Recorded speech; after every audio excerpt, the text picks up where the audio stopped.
It seems as if doubt were doomed to be the perpetual companion of faith. As dust attends the chariot wheels, so do doubts naturally becloud faith. Some men of little faith are perpetually enshrouded with fears. Their faith seems only strong enough to enable them to doubt.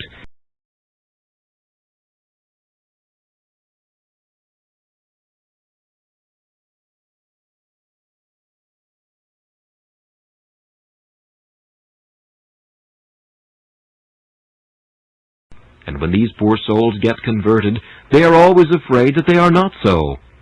There are some of these poor creatures who are the holiest and most heavenly-minded people in all the world. I have seen men who, with poor, desponding spirits, have exhibited the most lovely graces, and these, though they be faint and weak, have eminently the graces of humility and meekness.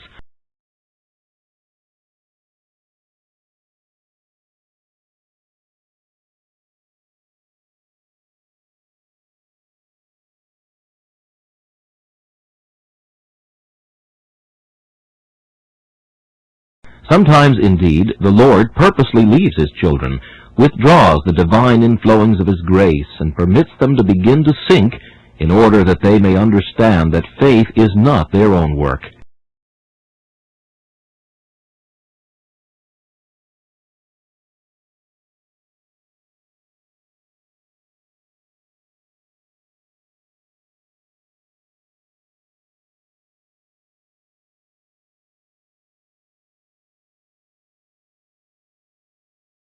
You have no right to be anxious.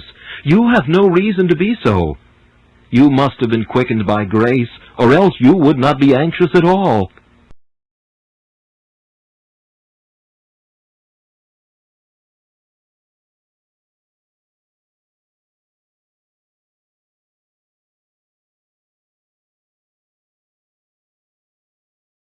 I know not how it is with you, my beloved friends, but I very often find myself in a doubting frame of mind, and it seems to be a question whether I have any love to Christ or not. And despite the fact that some laugh at the hymn, it is a hymn that I am forced to sing.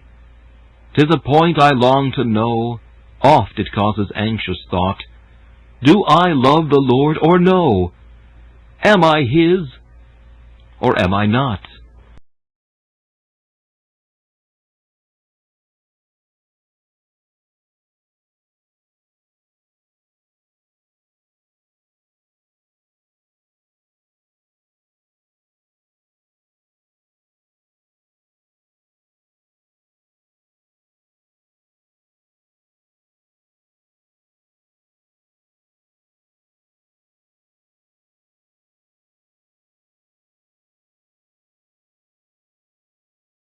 Sure I am that all true Christians have their times of anxious questioning. The heart that hath never doubted has not yet learned to believe. As the farmers say, the land that will not grow a thistle will not grow wheat. And the heart that cannot produce a doubt has not yet understood the meaning of believing. He that never doubted of his state, he may, perhaps he may, too late.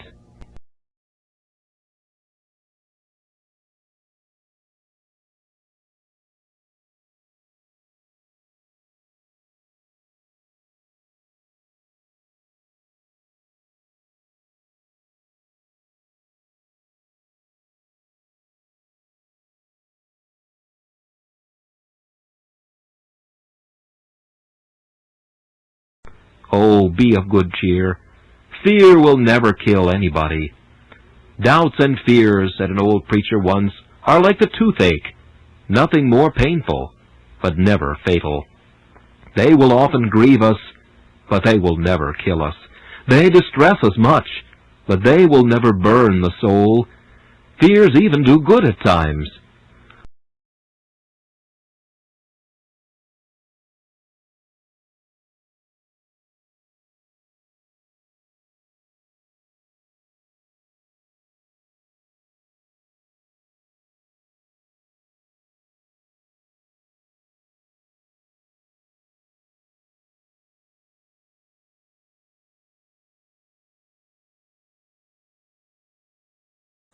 See that man drowning. There, There is another in the water, too, I see. He, in the distance, thinks he can swim. A plank is thrown to him. He believes himself to be in no danger of sinking. Well, he clutches at the plank very leisurely, and does not seem to grasp it firmly.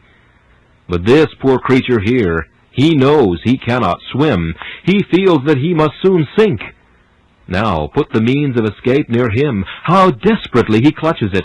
How he seems as if he would drive his fingers through the plank! He clutches it for life or death. That is his all, for he must perish if he is not saved by that. Now, in this case, he that fears the most believes the most. And I do think it is so sometimes with poor desponding spirits. They have had the greatest fear of hell, and the greatest fear of themselves, and the greatest dread that they are not right. Oh, what a faith they must have when they are unable to throw themselves on Christ, and when they can but whisper to themselves, "I think that he is mine."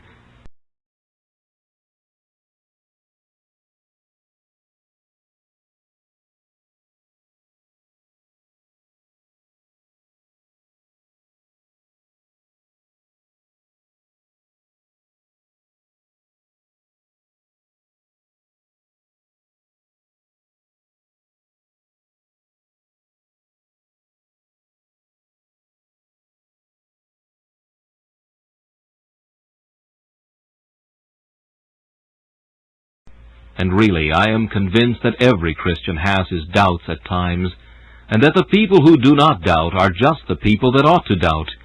For he who never doubts about his state perhaps may do so when it is too late.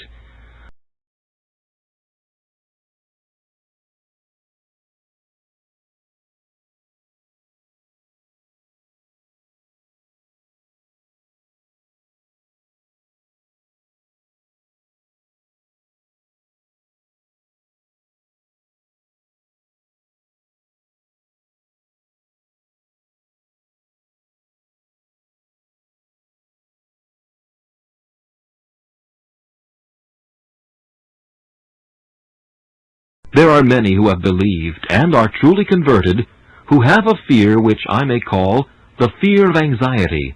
They are afraid that they are not converted. They are converted, there is no doubt of it. Now, I am about to utter a great paradox. I believe that some of these poor fearing people have got the greatest faith of anybody in the world.